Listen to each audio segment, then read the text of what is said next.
साफ्रोमबो बा बुहुमनि आइजो माहारिनिसिम आंनि खुलुमनाय आरो सिबिनायखौ जासिग्रोबाय साफ्रोमबो आइजो माहारिया गावनि आथिङाव गसंनानै थानो थाखाय दे जोंहा दिनै नैबे 8 मार्चखौ मोननो हादों बिनि थाखाय जोङो जायफोर बिथांमोना जे जोंनि 8 मार्चखौ आइजो माहारिनो मोनसे सेलिब्रेट बा रंजानायनि सान हिसाबै जोंखौ सन्मान होनानै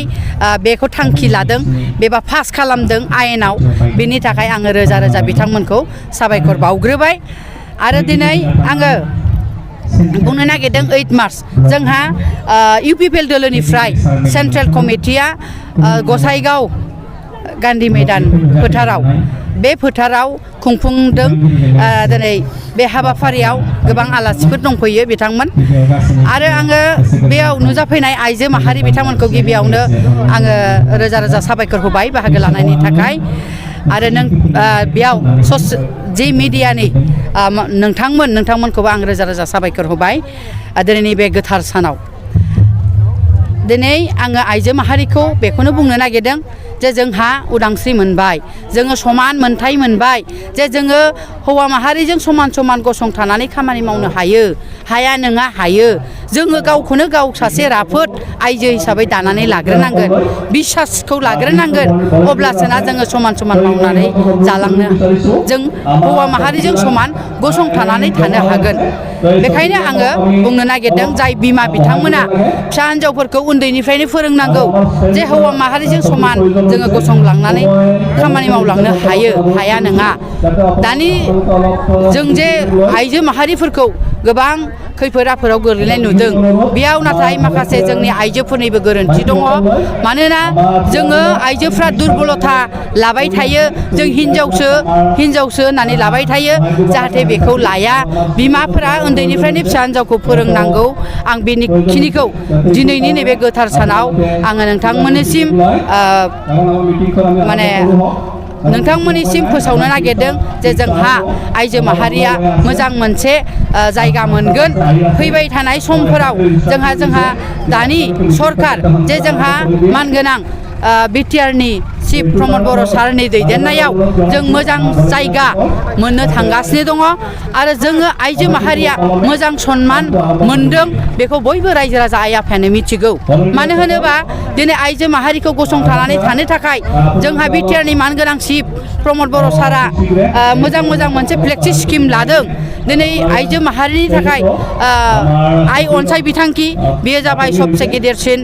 मोनसे थांखि बे जाहैबाय सासे बिमा जानो ओंखारनाय डिलिभारि बा गोर्बोबती महिला बे महिलानि थाखाय जोंहा मासाव 1000 करि जोङो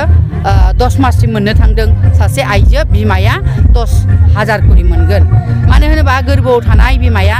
दुर्बल जायो बेयाव जानो लोंनो थाखाय थाखा फैसा गैया न'खराव बिथांमोनहा फिथाइ सामथाइ मोजां मोनसे खाद्य मोनजाथों होननानै बे स्किमखौ लानाय जादों बेनो जोंनि थाखाय बिराद गिदिर मोनसे स्किम बिमा माहारिनि थाखाय आरो मोनसे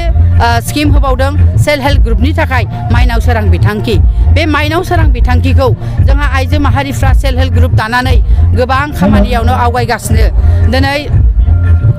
सेल्फ हेल्प ग्रुपनि आइजोफ्रा जि दानो हमबाय गोदोहाय जोङो मेसिननि जि दालाबायनायखौसो गानोमोन नाथाय गेजेर ससेयाव नाथाय गोदो जेरैहाय साल खुन्थायाव दायोमोन नैबेबायदि दानाय जिखौ दिनै आइजोफ्रा सेल्फ हेल्प ग्रुपनि दारै दालांनो हमगासिनो दङ दाफिननो हमदों आवगायफिनदों गोबां आइजोआनो आवगायगासिनो नैबे बिटिआर गभर्नमेन्टनि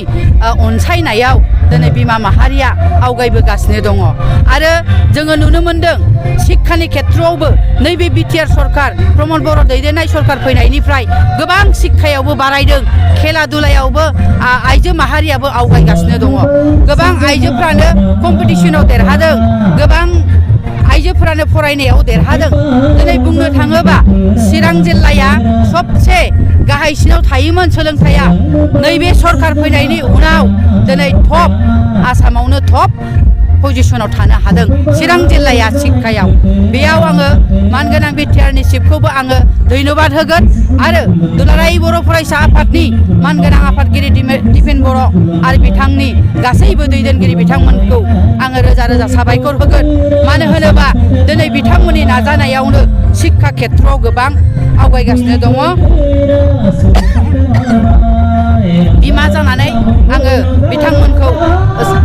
साफ्रोमबो बिमानि जानानै बिथांमोनखौ आङो रोजा रोजा साबायखर होयो जाबाय